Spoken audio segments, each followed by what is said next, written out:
ಕುಡಿಯೋ ನೀರು ಇಷ್ಟು ದಿನ ನಮ್ಮೂರಲ್ಲಿ ಯಾವ ರೀತಿ ಇತ್ತಪ್ಪ ಅಂದ್ರೆ ಕಾಲುವೆಲಿಂದ ಡೈರೆಕ್ಟ್ ಆಗಿ ಮನೆಗಳಿಗೆ ಬಿಡ್ತಾ ಇದ್ರು ಕುಡಿಯೋ ನೀರು.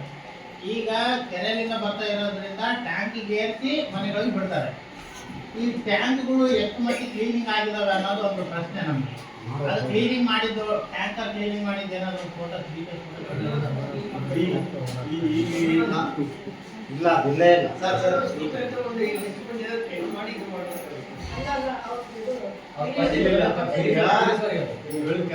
ಟ್ಯಾಂಕಿಗೆ ಏರಿಸಿ ಮಾಡ್ತಾರ.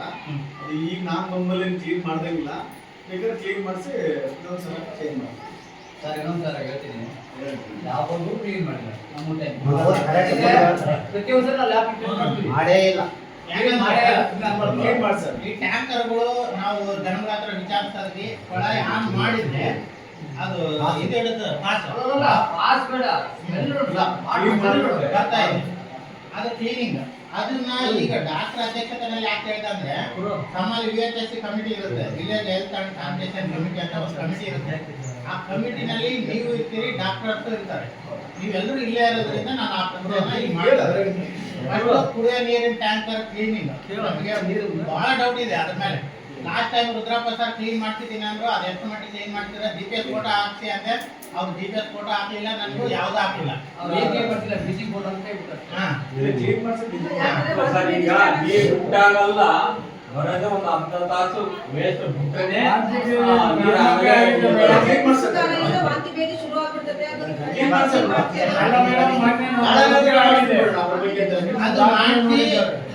ಫೋಟೋ ಅಪ್ಡೇಟ್ ಮಾಡ್ಸಿ. ಮತ್ತೆ ಇನ್ನೊಂದೇನು ಸರ್ ಡಾಕ್ಟರ್, ಈ ಬೊಮ್ಮನಾಳು ಮತ್ತೆ ಜಾಳಿಯಾಡು ಸಿಂಬಾಳ ನಮ್ಮೂರು ಆಸ್ಪತ್ರೆಗೆ ಜನರು ಬರ್ಬೇಕಂದ್ರೆ ಸ್ವಲ್ಪ ದೂರ ಆಗುತ್ತೆ. ಈ ಕೆಲವೊಂದು ಕಡೆ ಉತ್ತರ ಕರ್ನಾಟಕ ಸೈಡ್ ನಾನು ನೋಡಿದ್ದೀನಿ, ಆ ಹಳ್ಳಿಗಳಲ್ಲಿ ಸಬ್ ಬ್ರಾಂಚಸ್ ಮಾಡಿದ್ದಾರೆ. PHC ಸಬ್ ಬ್ರಾಂಚಸ್ ಬೊಮ್ಮನಾಳಲ್ಲಿ. ಈಗ ಬೊಮ್ಮನಾಳಲ್ಲಿ ಖಾಸಗಿ ಡಾಕ್ಟರ್ಗಳು ಬಹಳ ದುಡ್ಕೊಂಡಿದ್ದಾರೆ, ಜಾಳಿಯಾಳಲ್ಲೂ ಅಷ್ಟೇ. ನಿಮ್ಮ ಹಾಸ್ಪಿಟಲಿಂದ ಈ ಥರ ಏನಾದರೂ ಮಾಡ್ಬೋದಾ ಅನ್ನುವಂಥದ್ದು ನನ್ನ ಆಲೋಚನೆ. ಉತ್ತರ ಕರ್ನಾಟಕದಲ್ಲಿ ಮಾಡಿದ್ದಾರೆ ಕೆಲವೊಂದು ಸಬ್ ಬ್ರಾಂಚಸ್. ನೀವು ಅಲ್ಲಿ ಮಾಡಿದ್ರೆ ಈಗ ಕಾಲು ಕೈ ನೋವು ಇರ್ತದೆ. ಒಂದು ಮುದಕ್ಕೆ ಬೊಮ್ಮನಾಳಿಂದ ಬಂದಿತ್ತು ಮೊನ್ನೆ, ನಾನು ಆಸ್ಪತ್ರೆಯಲ್ಲಿ ಮಾತಾಡ್ತಿದ್ದೀನಿ. ಬೊಮ್ಮನಾಳಿಂದ ಒಂದು ಮುದಕ್ಕೆ 12 ಮುದಕ್ಕೆ ಪಾಪ ಆ ಬಸ್ಸಿಗೆ ಬಂದಿದ್ದಾರೆ. ಮತ್ತೆ ಹೋಗ್ಬೇಕಾದ್ರೆ ಬಸ್ ಇರುತ್ತೋ ಇಲ್ಲೋ ಸಮಸ್ಯೆ ಇರುತ್ತೆ. ನಿಮ್ಮ ಸಿಬ್ಬಂದಿಯಿಂದ ಒಬ್ಬರನ್ನ ಅಲ್ಲಿ ಅರೇಂಜ್ಮೆಂಟ್ ಮಾಡೋಕ್ಕಾಗುತ್ತೆ ಅಂತ ನನ್ನ ರಿಕ್ವೆಸ್ಟ್. ಅದಕ್ಕೆ ಪ್ಲಾನ್ ಮಾಡಿ ಮೇಡಮ್, ಆ ಥರ ಮಾಡ್ಬೋದೇನಂತ. ಒಂದು ಇಲ್ಲಿ ಮಹಿಳಾ ಮಾರುತಿ ಸಂಜೀವಿನಿ ಒಪ್ಪಂದಕ್ಕೆ ಹಾಕಿರೋದ್ರಿಂದ ನಿಮ್ಮಲ್ಲಿ STD ಸಮಸ್ಯೆ ಅಂತ ಮೇಡಮ್ ನಿಮ್ಗೆ ಗೊತ್ತಿರುತ್ತೆ, ಸೆಕ್ಸುವಲಿ ಟ್ರಾನ್ಸ್ಮಿಟೆಡ್ ಡಿಸೀಸ್ ಅಂತ. ಅದು ಎಷ್ಟು ಮಟ್ಟಿಗೆ ನೀವು ಟ್ರೀಟ್ಮೆಂಟ್ ಮಾಡ್ತಿದ್ದೀರಿ, ಎಷ್ಟು ಮಟ್ಟಿಗೆ? ಯಾಕಂದ್ರೆ ಬಹಳ ಆಪರೇಷನ್ ಆಗ್ತಿದೆ ಈಗ. ಗರ್ಭಕೋಶದ ಆಪರೇಷನ್ಸ್ ಈಗ ಸಾರ್ ಹೇಳಿದ್ರು, ಗರ್ಭಕೋಶದ ಆಪರೇಷನ್ಸ್ ಬಹಳ ಬರ್ತಾ ಇದೆ. 40 ವರ್ಷ ಆದ ತಕ್ಷಣ ಅದು ಬರ್ತಾ ಇದೆ ಬಹಳಷ್ಟು ಜನರಲ್ಲಿ. ಹೌದು, ನಮ್ಮೂರಲ್ಲಿ ಬರ್ತಾ ಇದೆ, ಬಹಳಷ್ಟು ಜನರಿಗಿದೆ. ಅದಕ್ಕೆ ನೀವು ಈ ಸಂಜೀವಿನಿ ಒಕ್ಕೂಟ ಮತ್ತೆ ನಿಮ್ಮ ಕೋಆರ್ಡಿನೇಷನ್ ಅಲ್ಲಿ ಯಾವ ರೀತಿ ಅವ್ರಿಗೆ ಅದಕ್ಕೆ ಸೊಲ್ಯೂಷನ್ ಹುಡುಕ್ತೀರಿ ಅಂತ ಹಾಸ್ಪಿಟಲ್ ಕಡೆಯಿಂದ. ಮೇಡಮ್, ಅದನ್ನು ಒಂದಿಷ್ಟು ಪ್ಲಾನ್ ಆಗ್ಬೇಕಾಯ್ತು ಮೇಡಮ್. ಮತ್ತೆ ಇನ್ನೊಂದು ಏನಂದ್ರೆ ಸರ್, ಇವತ್ತು ಯಾಕೆ ಲೇಟಾಗಿ ಬಂದಿರ್ತಾರೆ ನೀವು? ಲೇಟಾಗಿ ಬಂದ್ರಿ ಇವತ್ತು ಹಾಸ್ಪಿಟಲ್ಗೆ?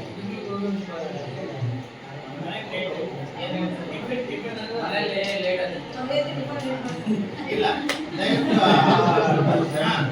ಕರೆಕ್ಟ್ ಟೈಮಿಗೆ ಬರ್ಬೇಕು ಸರ್. ನಾವು ಒಂದೆರಡು ಸಲ ಅಬ್ಸರ್ವ್ ಮಾಡ್ತಿದ್ವಿ, ಅದಕ್ಕೆ ನೀವು ಫೋಟೋ ಹಾಕಿದ್ದೀರಿ. ಓಕೆ, ಒಳ್ಳೆ ಕೆಲಸ ಮಾಡಿದ್ರೆ ನಾವು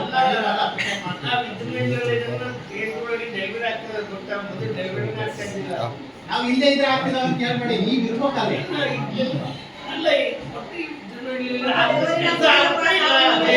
ಆಗ್ತಾ ಇದೆ,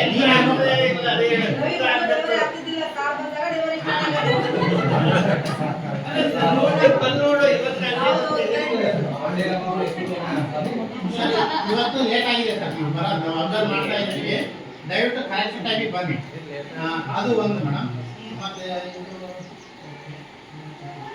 ಒಂದು ಅಲ್ಲಿ ಈ OPD-ನಲ್ಲಿ ನಾವು ಹೋದಾಗೆ OPD ನಿರ್ದೇಶಕರಲ್ಲಿ ಕೇಳಿದ್ವಿ, ಡಾಕ್ಟರ್ಸ್ ನಂಬರ್, ಅವರು ಡೈರೆಕ್ಟರ್ ನಂಬರ್ ಎಲ್ಲ ಹಾಕಿರ್ತಾರೆ.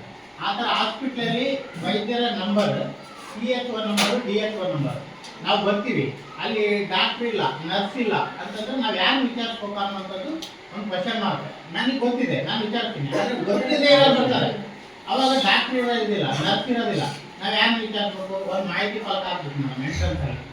ಒಂದು ಅವತ್ತು ಎಷ್ಟು ಜನ ಸ್ಟಾಫ್ ಯಾರ್ಯಾರು ಡ್ಯೂಟಿನಲ್ಲಿ ಇದ್ದಾರೆ ಅಂತ. ಈಗ ಆ ಬೋರ್ಡಲ್ಲಿ ನಮಗೆ ಸಂಶಯ ಸಿಸ್ಟರ್ ಅಂತಿದ್ರೆ ಸಂಶಯ ಸಿಸ್ಟರ್ ಇದಾರೋ ಇಲ್ವೋ ಅಂತ ಹಾಸ್ಪಿಟಲ್ ನಾವು ಚೆಕ್ ಮಾಡ್ಕೊಳ್ಳೋದು. ಈ ತರ ಒಂದು ನೀವು ಚೇಂಜಸ್ ಮಾಡ್ಕೋಬೇಕು ನಮ್ಮ ಹಾಸ್ಪಿಟಲ್ ಕಡೆ.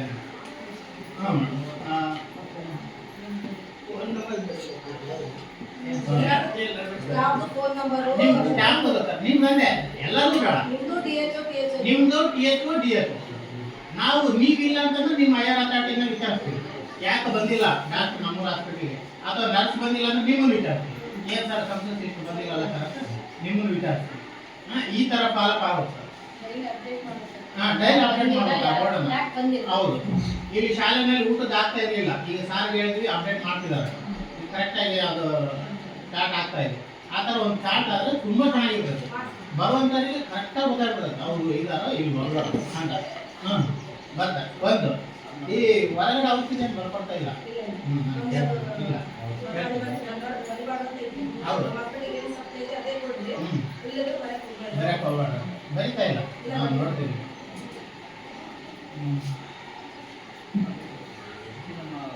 ಒಂದು ಮೇಡಮ್ ನಿಮ್ಮ ಹಾಸ್ಪಿಟಲಿಂದನೇ ಒಂದು ವಾಟ್ಸಪ್ ಫೇಸ್ಬುಕ್ ಗ್ರೂಪ್ ಮಾಡಿ ಬರಲ್ಲ? ಹಾಸ್ಪಿಟಲಿಗೆ ನೀವು ಮಾಡಿ, ಈಗ ಒಂದಿಷ್ಟು ಕೆಲಸ ಮಾಡ್ತೀವಿ, ಆ ಗ್ರೂಪ್ ಹಾಕಿದ್ರೆ ನಾವು ನೋಡ್ತೀವಿ ನೇರವಾಗಿ. ಹೌದು, ನಮ್ಮ ಹಾಸ್ಪಿಟಲ್ ಏನು ಕೆಲಸ ಆಗ್ತದೆ ಅಂತ ನಾವು ಕುಂತ್ಕೊಂಡಲ್ಲೇ ನೋಡ್ತೀವಿ, ವಾಟ್ಸಪ್ಪಲ್ಲಿ ಫೇಸ್ಬುಕ್ಕಲ್ಲಿ ಚೆಕ್ ಮಾಡ್ತೀವಿ. ಈಗ ಮೊನ್ನೆ ನಮ್ಗೆ ಹಾಕಿದ್ವಿ ನೀವು ಒಂದು ಫೋಟೋ, ನಾವು ಗ್ರೂಪ್ಗೆ ಹಾಕಿದ್ವಿ. ಆ ಥರ ಒಂದು ಅಪ್ಡೇಟ್. ಈಗ ನಾವು ನೇರ ನಿಮ್ಗೆ ಪಸಂದ್ ಮಾಡಿಬಿಟ್ರೆ ನೀವು ಒಂದಿಷ್ಟು ಕೆಲಸ ಮಾಡಿರ್ತೀರಿ, ನಾವು ಪಸಂದ್ ಮಾಡ್ತೀವಿ, ನಿಮಗೆ ಬೇಜಾರಾಗುತ್ತೆ. ಅವಾಗ ಅದು ಹಾಕಿದಾಗ ನಾವು ಪಸಂದ್ ಮಾಡೋಕ್ಕೆ ಪ್ರಶ್ನೆ ಇರಲ್ಲ ಅಲ್ಲಿ. ಆ ಥರ ಒಂದು ಸಿಸ್ಟಮ್ ಆಗಲಿ ಅಂತ. ಪೇರೆಂಟ್ಸ್ ಇನ್ಯಾರು ಬಂದ್ರಪ್ಪ ಅವ್ರು ಸೇರಿ ನಾವೆಲ್ಲ ಹೇಳ್ತಿದ್ದಲ್ಲ ಅವ್ನಿಗೆ ಮತ್ತೆ ಮೊದಲು. ಹಿಂಗೆ ಕೇಳಿದ್ರೆ ನಾವು ನಾವು ಇದೆ ಇದು ಇನ್ನೊಂದು ಮೇಡಮ್, ಈ ಅಂಗನವಾಡಿ ಕೇಂದ್ರಗಳಿಂದ ಮೇಡಮ್ ನೀವು ಪೌಷ್ಟಿಕ ಆಹಾರ ಕೊಡ್ತಿದ್ದೀರಿ, ಆದರೆ ಆಪರೇಷನ್ ಮಾಡಿ ಮಕ್ಕಳು ಸಿಜರನ್ ಅಂತೀವಿ, ಸಿಜರನ್ ಮಕ್ಕಳು ಜಾಸ್ತಿ ಆಗ್ತಿದ್ದಾರೆ. ಯಾಕೆ? ಪೌಷ್ಟಿಕ ಆಹಾರ ಕರೆಕ್ಟಾಗಿ ಯೂಸ್ ಆಗಿದ್ರೆ ಸಿಜರನ್ ಆಗಬಾರ್ದು. ನಾವು ಕೊಡೋದು ಗರ್ಭಿಣಿ ಯೂಸ್ ಮಾಡಲ್ಲ, ಇಡೀ ಕುಟುಂಬ ಯೂಸ್ ಮಾಡ್ತಾರೆ. ಅದನ್ನೇ ಗರ್ಭಿಣಿ ಮಾತ್ರ ಯೂಸ್ ಮಾಡಿದ್ರೆ ಅದು ಆಗ್ತದೆ. ಕೊಡೋದಂದ್ರೆ ಗರ್ಭಿಣಿಯರಲ್ಲಿ ಮತ್ತೆ ಮಗು ಬೆಳವಣಿಗೆ ಚೆನ್ನಾಗಾಗಕ್ಕ, ರಕ್ತ ವೃದ್ಧಿ ಆಗಕ್ಕ. ಇವಾಗ ಯಾಕಂದ್ರೆ ಜಾಸ್ತಿ ಇವಾಗ ಆಪರೇಷನ್ ಅಂದ್ರೆ ಮಗು ಅಡ್ಡ ಇರೋದು, ಮೊದಲೆಲ್ಲ ಚೆನ್ನಾಗಿ ಇರಲಿಲ್ಲ. ಮಗು ಅಡ್ಡ ಇರಿದ್ರೆ ಆಪರೇಷನ್ ಮಾಡ್ತಾರ, ಮಗುನ ಬೆಳವಣಿಗೆ ಒಳಗ ನೋಡಿ ಮಾಡ್ತಾರ. ಕೆಲವು ನಾವು ಜಾಸ್ತಿ ಇರ್ತವೆ. ಇವಾಗ ಏನ್ ನೋಡಿದ್ರೆ ಹೆರಿಗೆ ಆಗ್ತದೆ, ನಮ್ಗೆ ಕಸ ಕೊಟ್ಟು ಒಳಗ ಇದಾಗ ಈಗ ನನಗೆ ಗೊತ್ತಿಲ್ಲ. ಈಗ ಡೆಲಿವರಿ ಒಂದು 100 ಜನ ಡೆಲಿವರಿ ಅಂತ ಬಂದಾಗ ಸಿಜರನ್ ಎಷ್ಟಾಗ್ತದೆ, ನಾರ್ಮಲ್ ಎಷ್ಟಾಗ್ತದೆ? ಅಂದ್ರೆ ಪೌಷ್ಟಿಕ ಆಹಾರ ಏನು ವರ್ಕ್ ಮಾಡುತ್ತೆ ಅಂತ ನಿಮ್ಮ CDPO ಮೇಡಮ್ ಅವ್ರಿಗೆ ಹೇಳಿ ಒಂದು ಅನಾಲಿಸಿಸ್ ತರ, ಒಂದು ಮೌಲ್ಯಮಾಪನ ತರ, ಯಾಕೆ ಹಂಗಾರೆ ಪೌಷ್ಟಿಕ ಆಹಾರ ಇಂಪ್ಲಿಮೆಂಟೇಷನ್ ಆಯ್ತಾ ಅಂತೇಳಿ ಒಂದು ಪ್ರಶ್ನೆ. ಪೌಷ್ಟಿಕ ಆಹಾರ ತಿಂತಿದ್ರೆ ನಾರ್ಮಲ್ ಡೆಲಿವರಿ ಆಗ್ಬೇಕಾಯ್ತು.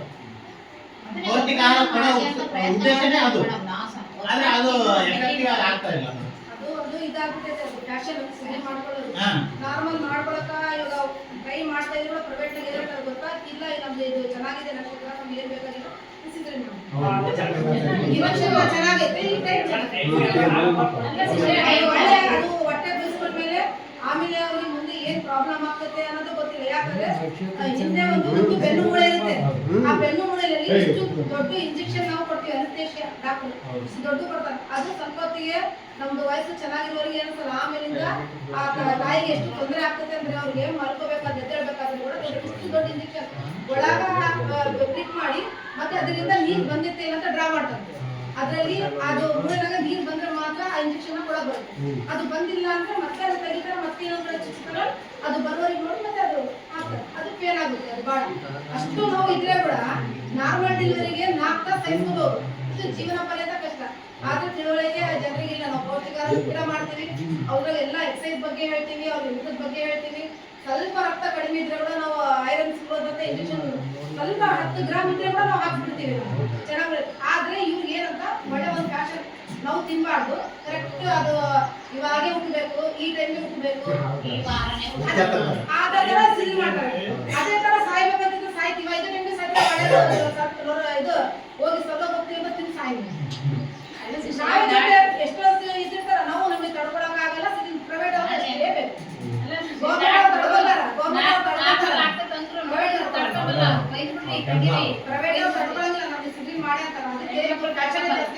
ಆಮೇಲೆ ನಮ್ದು ದೈಹಿಕ ಚಟುವಟಿಕೆಗಳು ಕಡಿಮೆ ಆಗ್ಬಿಟ್ಟವೆ.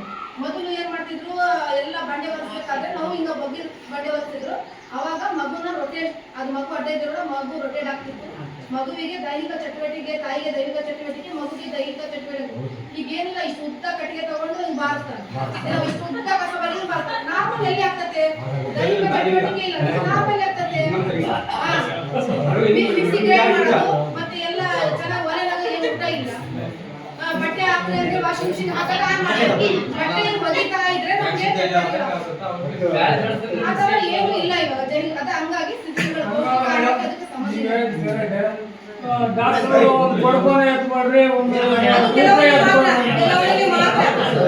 ಕೆಲವರಿಗೆ ಮಾತ್ರ.